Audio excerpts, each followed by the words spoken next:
Crime alert, जुर्म के खिलाफ आवाज।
एक महिला और एक पुरुष एक लाश को पहले एक फैक्ट्री में छुपाते हैं, फिर वहीं पर आपस में शारीरिक संबंध भी बनाते हैं।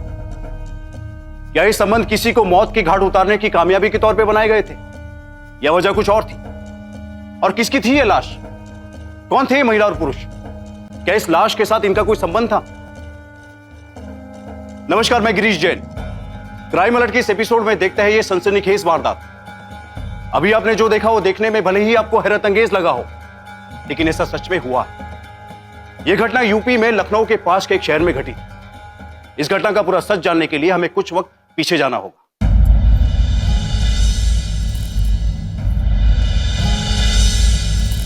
बाबूजी, ये लीजिए जूस।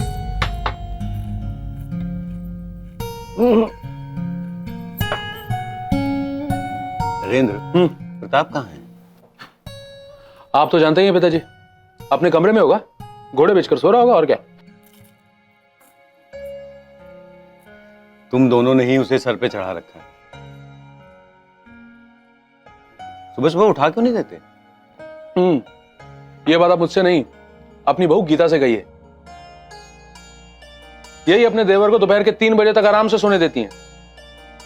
कल से जल्दी उठा दिया करूंगी। ठीक है, मैं अभी आई। नरेंद्र, आज तुम केमिकल फैक्ट्री में चले जाना और प्रताप को लेदर टैनरी में भेज देना। नहीं पिताजी, मैं टैनरी में चले जाता हूं क्योंकि वहां पे वर्कर्स की स्ट्राइक का इशू चल रहा है। आप प्रताप को केमिकल फैक्ट्री भेज दीजिए। किसको कहां भेजना है मैं तुमसे ज्यादा जानता हूं, लेकिन नाश्ता जल्दी खत्म करो।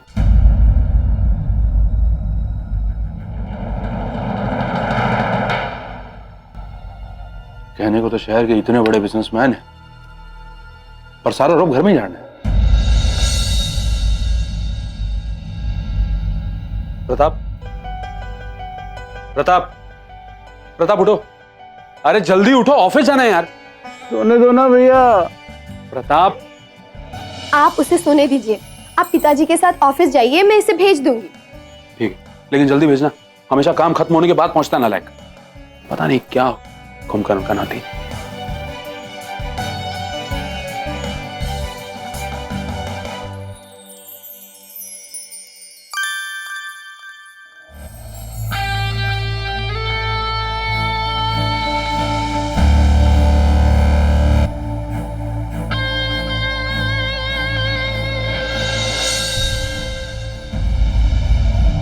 अरे तुम? वो भौजी, मुझे पता नहीं था आप चेंज कर रही हैं। मैं आप कर लीजिए, मैं बाद में आता हूं। अरे सुनो,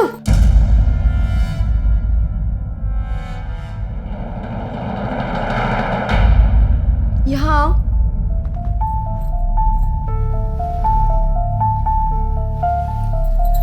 डर गए क्या? मैं तो मजाक कर रही थी। और क्या? भैया को पता चल गया तो? जब अब तक नहीं पता चला तो अब क्या चलेगा? कब तक चलेगा तुम्हारा नाटक? छोटे हो इसका मतलब ये नहीं कि जो ची में आएगा वही करोगे प्रताप। पर भैया, भौजी ने तो। चुप रहो। उसी की वजह से तुम लापरवाह हो गए हो। आज ऑफिस में मजदूरों ने मुझसे कंप्लेन की कि पिछले 1 हफ्ते से तुम ऑफिस नहीं आ रहे। आज भी बिना तनख्वाह लिए वो अपने अपने घर चले गए। और मैंने तुमसे कहा था कि प्रताप से कहना कि वो समय पर ऑफिस पहुंच जाए, तुमने सका ही नहीं। दरअसल आज मैंने प्रताप को कुछ सामान लाने बाजार भेजा था, बस इसीलिए। मैं आज की बात नहीं कर रहा हूं। अरे ये इसका रोज का नाटक है, घर में सोने के अलावा करता क्या है ये? सही तो कह रहा है नरेंद्र। आखिर कब तक वो अकेले सारा काम संभालता रहेगा? लेकिन पिताजी, भैया मुझसे काम कम करवाते हैं और डांटते ज्यादा हैं। अब तो ये हाथ भी उठाने लग गए हैं मुझ पे। अगर तूने काम चोरी बंद नहीं की ना, तो एक दिन वो भी आएगा जिस दिन डंडा भी उठाऊंगा। देखा पिताजी, आपने बड़े होने का नाजायज फायदा उठाकर मुझ पे हमेशा रोब जमाते हैं। और अब तो आपके सामने धमकी भी दे रहे मुझे। क्या? जैसे मैं इनका दुश्मन हूं। अगर तुझे ऐसा लगता है तो आज के बाद मैं तुझसे कभी कुछ नहीं कहूंगा। अच्छा सुनो, मैंने अग्रवाल जी से बात कर ली है, तुमको नई मशीन लेने के लिए दिल्ली जाना होगा। आप साथ चलेंगे पिताजी तो मैं जाऊंगा, मैं भैया के साथ नहीं जाऊंगा, मैं बता रहा हूं। देखा पिताजी इस ढीठ को? ठीक है, तुम लोग रहने ही दो, मैं ही चला जाऊंगा।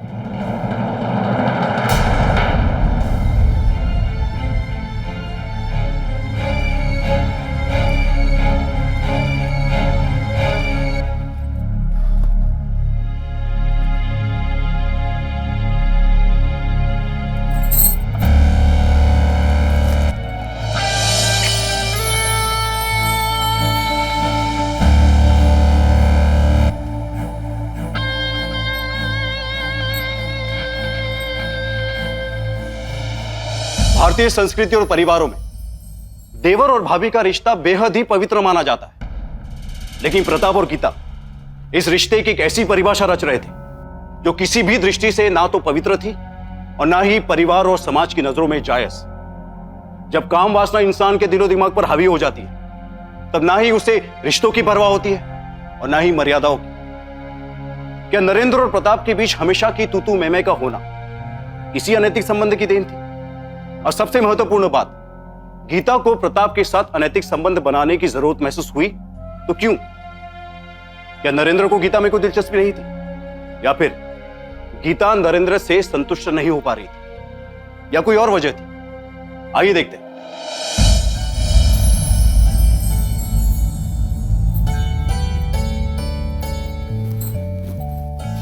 अरे अरे,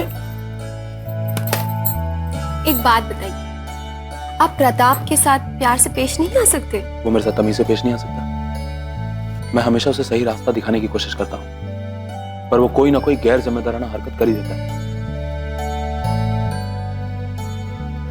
देखो, समझता हूं कि बचपन में उसे अम्मा का प्यार नहीं मिला,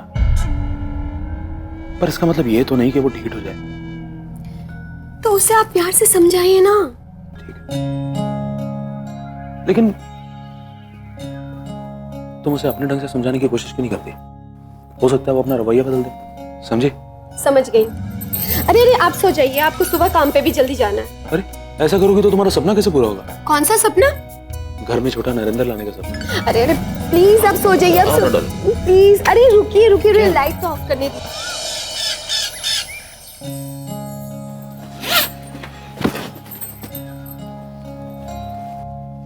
मैं ऑफिस जा रहा हूँ, प्रताप से कहना कि ठीक 11 बजे ऑफिस पहुंच जाए। जी। क्या समझी?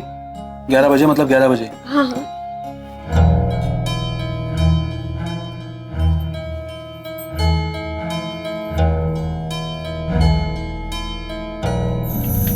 अरे सिर्फ यही एक बात तो माननी है, और मानना क्या, जो रिश्ता हमारे बीच बना है उसे सिर्फ निभाना है। मैं तो निभा लूंगी। क्या तुम एक नया प्रताप बन पाओगे? आपसे वादा किया तो मैं बनूंगा, और अगर ना बन पाऊं तो जिस कटोरी में कुत्ते को खाना डालती हो ना, उसमें तो मुझे परोसना। सोच लो। सोच लिया।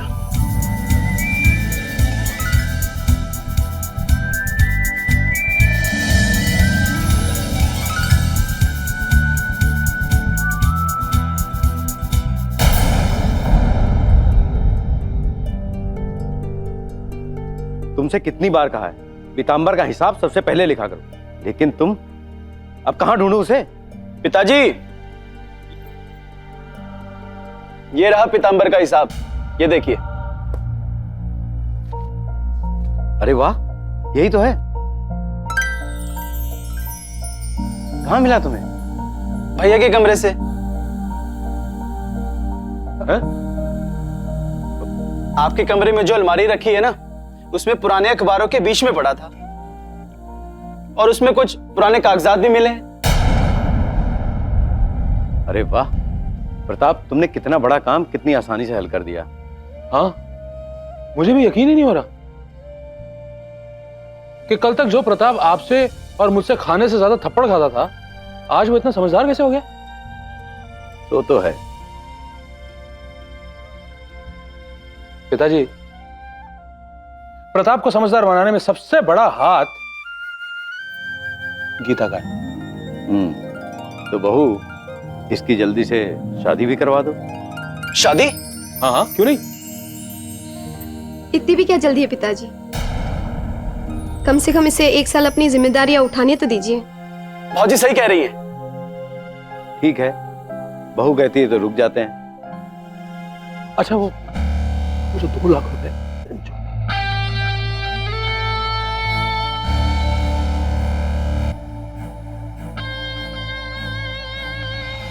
जिस प्रताप को तमाम कोशिशों के बावजूद नरेंद्र रास्ते पे नहीं ला पा रहा था, उसे गीता बड़ी आसानी से ले आई। क्या गीता सचमुच चाहती थी कि प्रताप अपने भाई और पिताजी की हर बात को माने, या फिर वो देखना चाहती थी कि प्रताप उसकी बात मानता है या नहीं? दूसरी तरफ प्रताप, जो अपने पिताजी और भाई की किसी भी बात को गंभीरता से नहीं लेता था, वो ना केवल अपनी भाभी की बात को मानने के लिए तैयार हो गया, बल्कि वादा भी कर लिया। क्या प्रताप सच में बदलना चाहता था, या फिर उसे डर था कि अगर वो गीता की बात नहीं मानता है तो गीता उसको अपने आसपास भी भटकने नहीं देगी, या फिर वो इस वादे की आड़ में कोई नई चाल चलने वाला था? क्या है पूरा सच? आइए देखते हैं।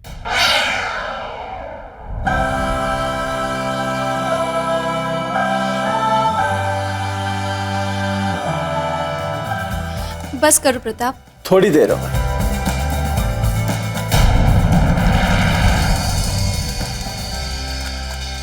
सीधे क्यों नहीं कहते हो कि तुम्हें मालिश करने में बहुत मजा आ रहा है?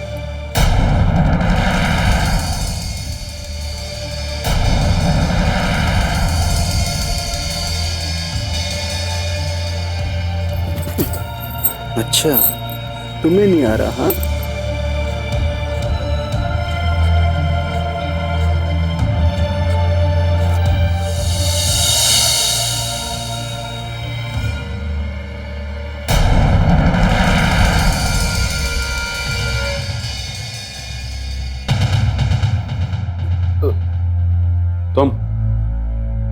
तुम यहाँ क्या कर रहे हो?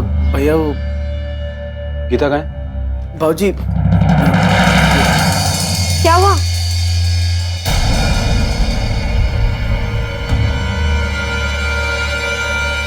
क्या हुआ?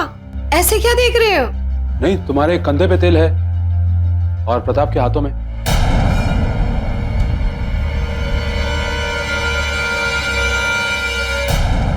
दोनों एक दूसरे की मालिश कर रहे थे क्या? ये क्या कह रहे हो आप? भैया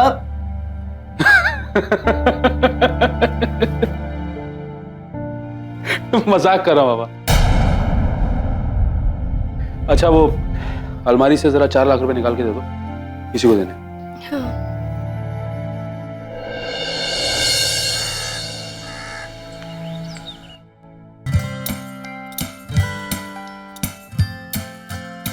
पर्स रख लिया? आज भी देर हो जाएगी ना?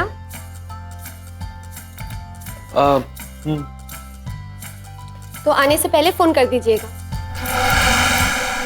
आजकल तुम्हारा रवैया इतना बदल क्यों गया है? मतलब तुम इतनी पूछताछ क्यों करती हो? आजकल आपका काम कुछ ज्यादा बढ़ गया ना, इसलिए तुम्हें मेरी फिक्र होती है। हाँ। रात को इतना प्यार नहीं आता? आपको अगर अच्छा नहीं लगता है तो नहीं पूछूंगी। तुम औरतों को ना कोई समझ नहीं सकता। भैया, बाबूजी आपका नीचे इंतजार कर रहे हैं। हाँ, जा रहा हूं।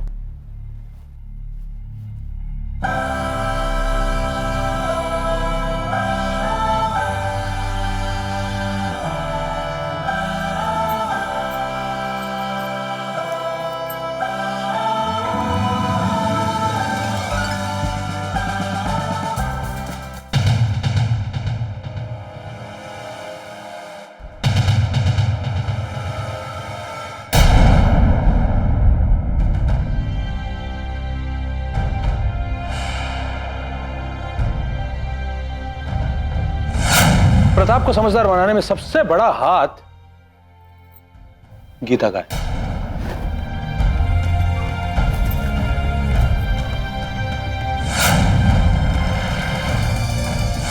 ऐसे क्या देख रहे हो? नहीं, तुम्हारे कंधे पे तेल है और प्रताप के हाथों में।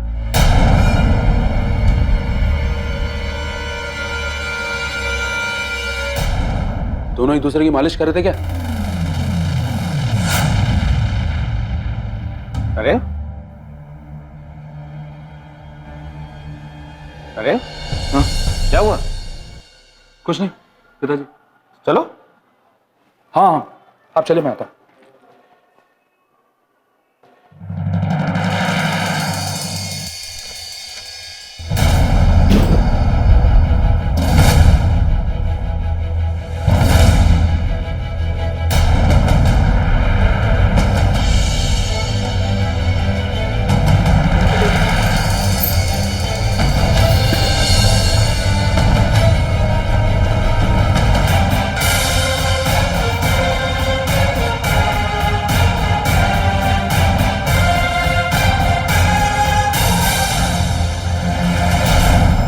देखिए ना, वो मेरे साथ जबरदस्ती कर रहा था।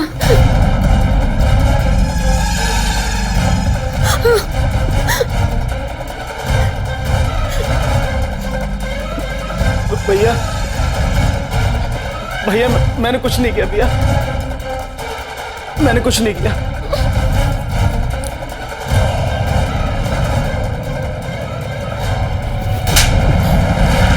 शर्म। जी आप कमीन है।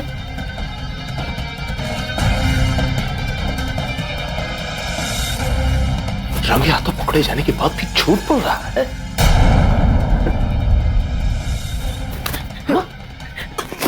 बाबूजी आप चुप रहो तुम। तुम्हें मैं क्या समझती थी? तुम क्या निकले? तुमसे थोड़ी सी क्या हंसी मजाक कर ली, तुम तो भाग गए। माफी मांगो अपने बड़े भाई से।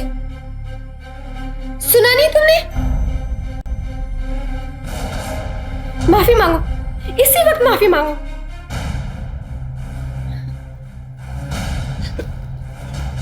मुझे माफ कर दीजिए भैया, मैं सचमुच बहक गया था, मुझे माफ कर दीजिए। और बाबूजी आप भी मुझे माफ कर दीजिए। मुझे तो कुछ भी समझ में नहीं आ रहा। तुम दोनों इसे जो भी दंड देना चाहते हो दो, बल्कि मैं तो कहता हूं इसको पुलिस के हवाले कर दो। रहने दीजिए पिताजी, बात घर के बाहर जाएगी तो बदनामी हमारी होगी। वैसे मैं एक सलाह दूं? बोलो। जितनी जल्दी हो सके प्रताप की शादी कर दीजिए।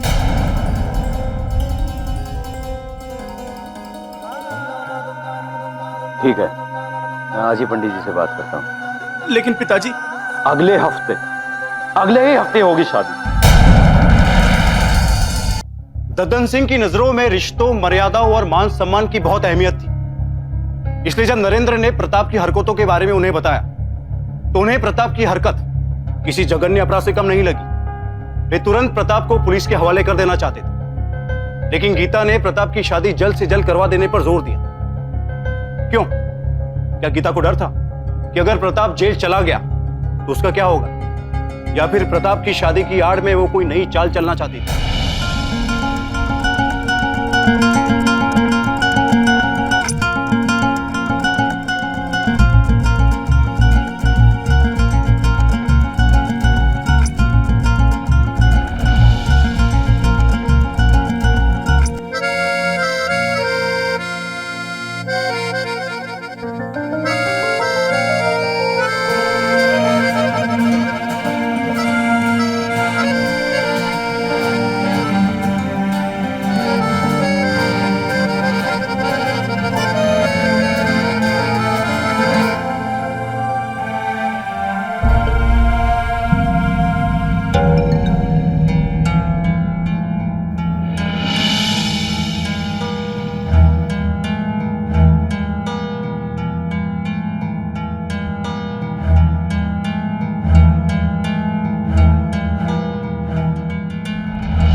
चुपचाप सो जाओ, मुझे नींद आ रही है।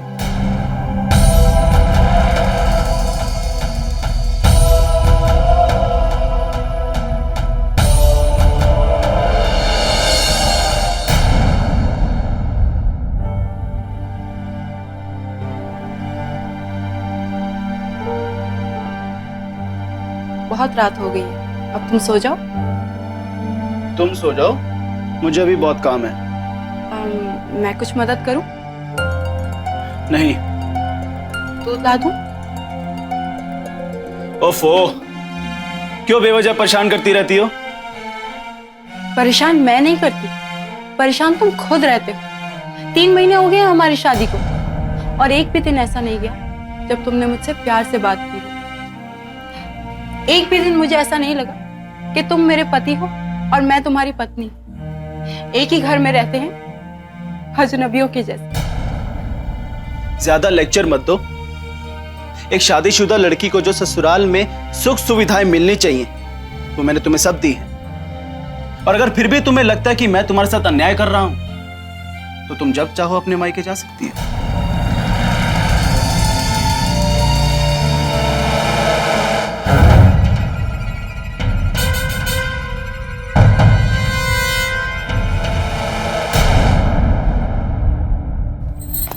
ममता तुम्हारी बीवी है प्रताप, तुम उसके साथ ऐसा व्यवहार नहीं कर सकते। कहीं ऐसा ना हो कि वो तंग आकर अपने मायके चली जाए और फिर कभी ना आए। मैं यही तो चाहता हूं, ताकि आपका और मेरा प्यार गहरा होता जाए। लेकिन प्रताप फिर भी छोड़िए ना बाबूजी, कहाँ आप और कहाँ वो।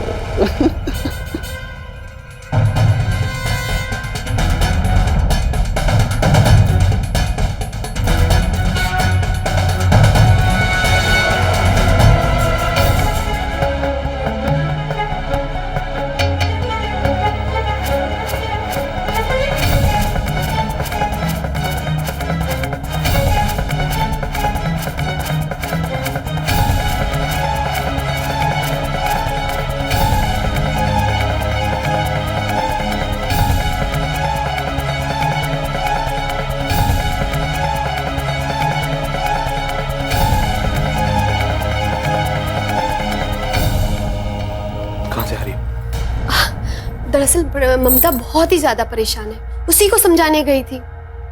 ओ, क्या हुआ उसे? वो बहुत ही ज्यादा परेशान है, अब समझाइए ना प्रताप को। हाँ, ले जाए उसे मायके थोड़े दिनों के लिए। जरूर। वैसे तुम्हारी ये लिपस्टिक को क्या हुआ, इतनी फैली क्यों हुई है? लिपस्टिक? क्या हुआ? पता नहीं, काम करते करते फैल गई होगी। ओ, अरे हाँ, काम करते करते।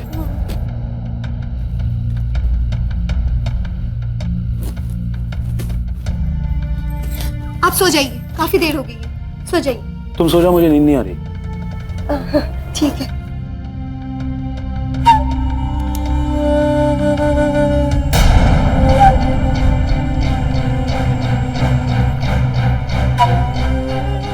कि नरेंद्र गीता और प्रताप को आपत्तिजनक अवस्था में देखने के बावजूद भी खामोश क्यों रहता है? वो गीता के साथ ऐसे पेश आता है जैसे कुछ हुआ ही ना हो।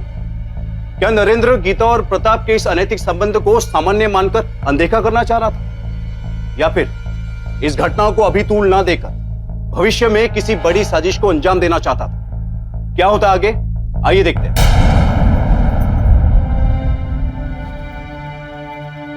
गीता कहाँ है? जी वो छत पे गेहूं सुखा रही हैं। पानी पिलाओगी? जी जरूर।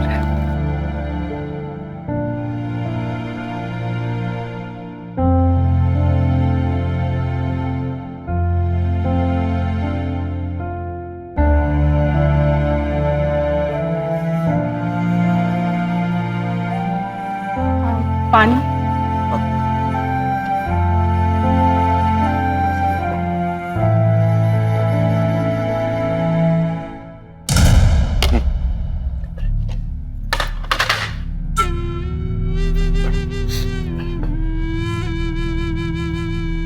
प्रताप के साथ खुश हो?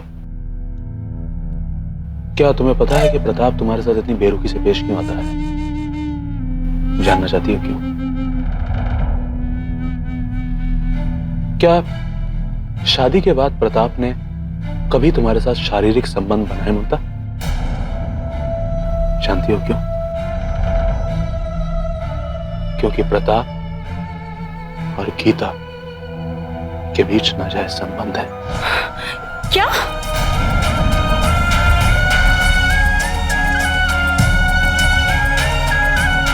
नहीं, ऐसा नहीं हो सकता।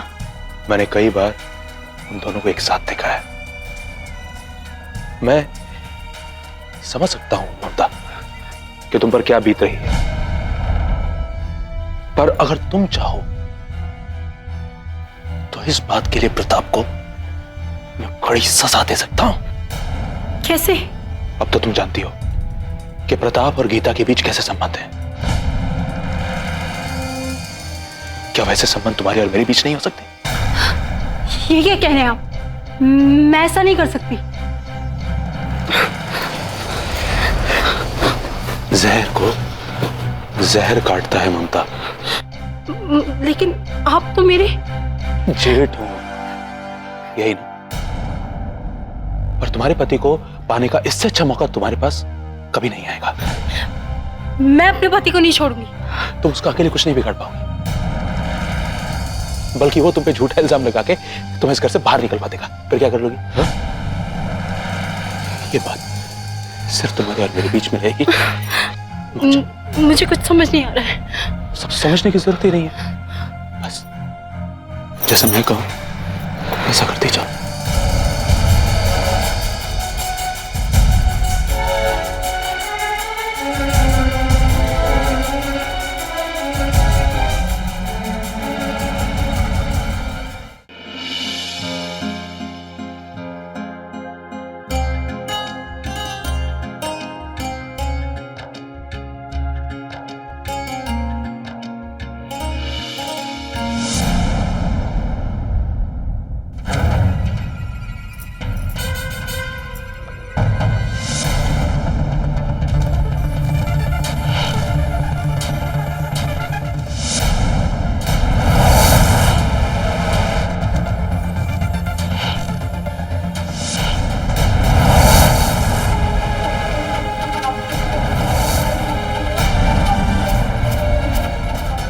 ममता!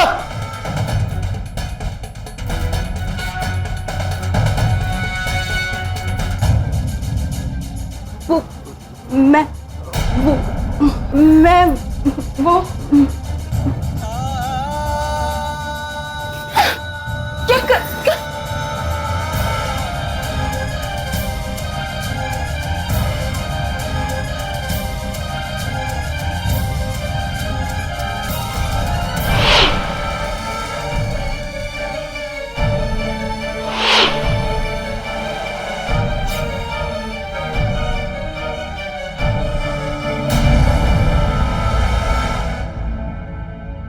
बेशरम, बेहया, कब से चल रही है तेरा खेल? हाँ, तुम कौन होते हो पूछने वाले? हाँ, तुम्हारा पति। पति का मतलब समझते हो? 6 महीने हो गए हमारी शादी को। आज तक क्या पति धर्म निभाया है तुमने? अपनी जरूरतें तो पूरी करते रहते हो, लेकिन मेरी जरूरतों के बारे में सोचा है कभी? जरूरत है? किस चीज की कमी है तुम्हारे पास, मुझे ये बताओ पहले। एक चीज है जो सिर्फ पति दे सकता है, लेकिन तुम? मैं क्या? हाँ, मैं तुम्हें अगर वक्त नहीं दूंगा तो तुम किसी के साथ भी जाके नाजायज संबंध बनाने को तैयार हो जाओगी। नाजायज संबंध? और जो तुम्हारी गीता दीदी के साथ संबंध है वो जायज है? चुप! आइंदा अगर मैंने तुम्हें भैया के साथ देख लिया तो जान ले लूंगा तुम्हारी। तो तुम भी एक बात कान खोल के सुन लो कि मैंने अगर तुम्हें गीता दीदी के साथ दोबारा देखा तो तुम्हारा वो हश्र करूंगी जो तुम सोच भी नहीं सकते।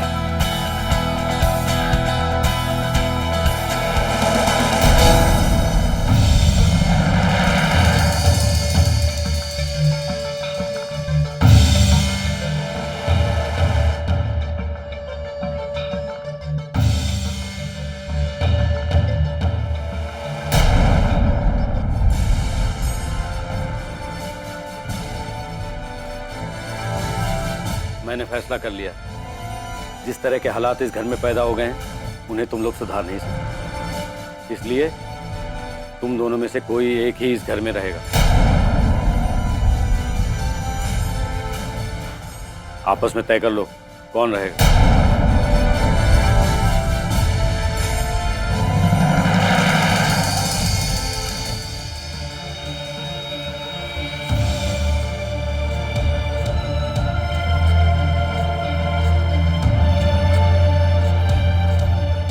क्या होगा? पिताजी ने तो साफ साफ कह दिया है कि दोनों भाइयों में से सिर्फ एक भाई इस घर में रह सकता है। तो क्या? मैं किसी भी कीमत पे इस घर से जाने वाला नहीं। जाना होगा पर प्रताप को, और उसके लिए मैं किसी भी हद तक जाने को तैयार हूं। और अगर इसी बीच गीता बीच में आ गई तो मैं उसे भी नहीं छोड़ूंगा।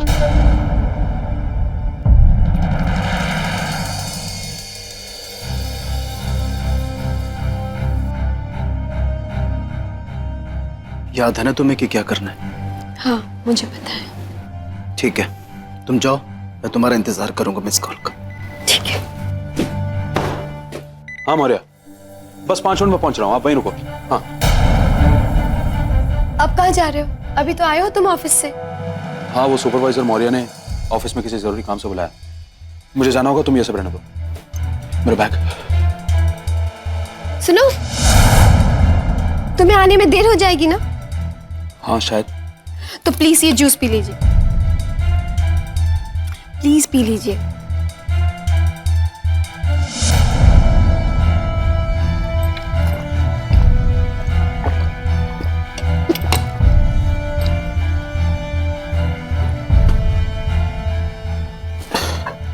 अरे आपको क्या हो गया? क्या हो गया आपको? पता नहीं। आइए यहाँ बैठिए प्लीज। कुछ चक्कर सा आ गया। आपकी तबीयत तो ठीक है ना? हाँ वो समझ में नहीं। आ रहा है। मुझे जाना होगा। मुझे नहीं लग रहा कि आपकी तबीयत ठीक है। आप ऑफिस नहीं जाएंगे? नहीं, मैं प्रताप को भेज दूंगी, आप बिल्कुल नहीं जाएंगे। आप चलिए अंदर चलिए। अच्छा एक काम करो, मेरे फोन से एक मैसेज कर दो मौर्य को और कह दो कि मैं नहीं आ पाऊँ। हाँ ठीक है ठीक है, आप चलिए अंदर चलिए।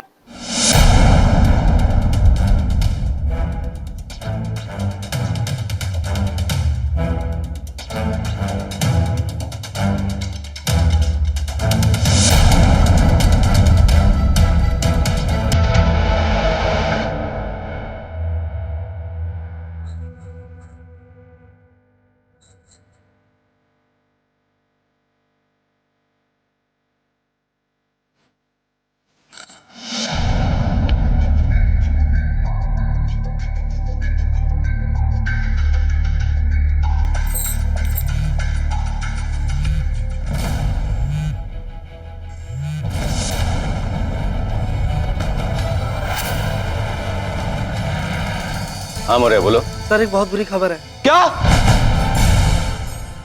आपको किसी पे शक है? कैसी औरत हो तुम? तुम्हें जरा भी शर्म नहीं आई?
नरेंद्र कहाँ है?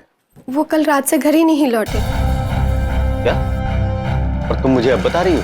कभी कभी वो काम के सिलसिले में देर रात तक फैक्ट्री में ही रुक जाते हैं, इसलिए नहीं बताया।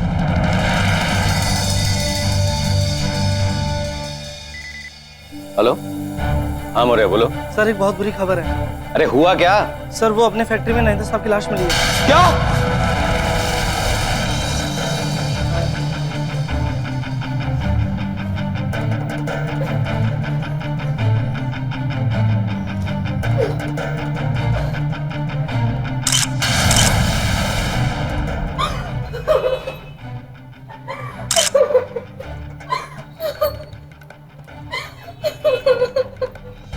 आपको किसी पे शक है? नहीं। आप लोग थाने में बिना बताए शहर छोड़कर नहीं जा सकते। जी। हवलदार, यस सर। लाश को पोस्टमार्टम के लिए भेज दो। चलो अभी आइए।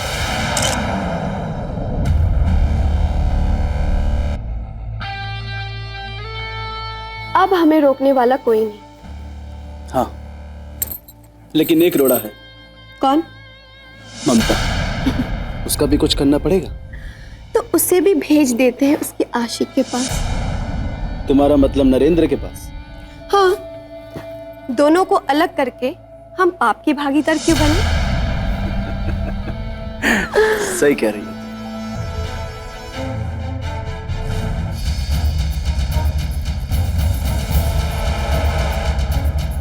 अरे लानत है तुम दोनों पर।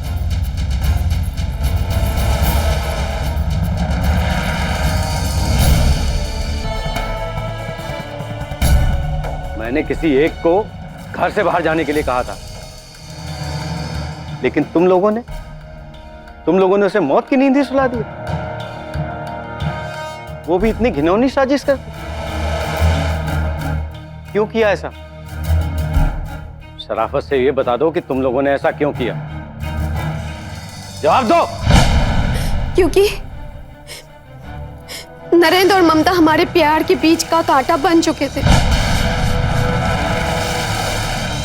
और मैंने नरेंद्र और ममता को बात करते हुए सुन लिया था। और अगर इसी बीच गीता बीच में आ गई तो मैं उसे भी नहीं छोड़ूंगा।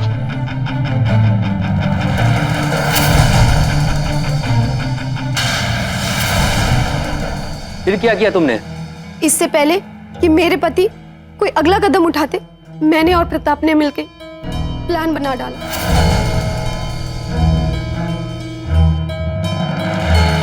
गुनाह तो गुनाह ही होता है, वो किसी न किसी रूप में अपना सुराग छोड़ ही जाता है। फैक्ट्री में तुम लोग के हाव भाव कुछ और कह रहे थे और आंखें कुछ और।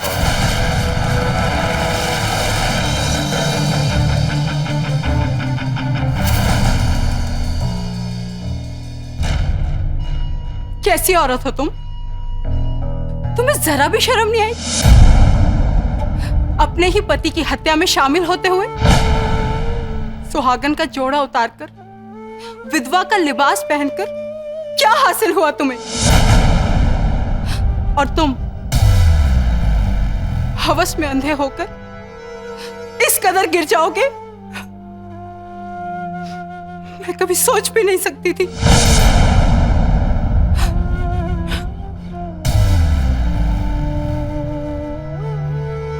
सबसे बड़ी सजा तो मुझे मिली है इंस्पेक्टर। मैं किसी को मुंह दिखाने के लायक नहीं रहा। इन दोनों ने मेरी इज्जत, मान, मर्यादा सब मिट्टी में मिला दी। कांस्टेबल ले चलो।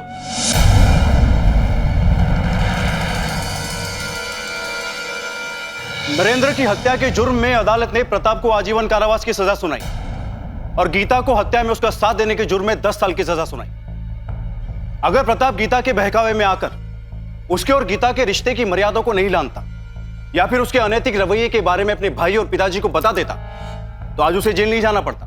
या फिर नरेंद्र गीता के साथ थोड़ी सख्ती दिखाता और दद्दन सिंह अपने अधिकारों का सही तरीके से उपयोग करते तो आज नरेंद्र की मौत नहीं होती। या यूं कहे कि अगर पूरा परिवार एक साथ बैठकर इस मसले को सुलझा लेता तो ना ही नरेंद्र मरता और ना ही प्रताप और गीता को जेल जाना पड़ता। दूसरी तरफ नरेंद्र के बहकावे में आकर ममता ने मर्यादा को लांघने की गलती की और इस अनैतिक संबंध के दलदल में वो ऐसी फंसी कि ना ही उसे उसका पति मिला और ना ही प्रेमी।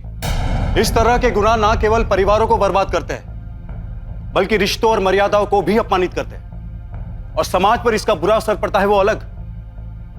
रिश्तों की आड़ में इस तरह का भयावह खेल कहीं आपके आसपास तो नहीं हो रहा। अलर्ट रहिए। इसी के साथ मैं गिरीश जैन क्राइम अलर्ट के इस एपिसोड में आपसे विदा लेता हूं। फिर मिलूंगा ऐसी एक सच्ची घटना के साथ। तब तक बी अलर्ट, बी सेफ।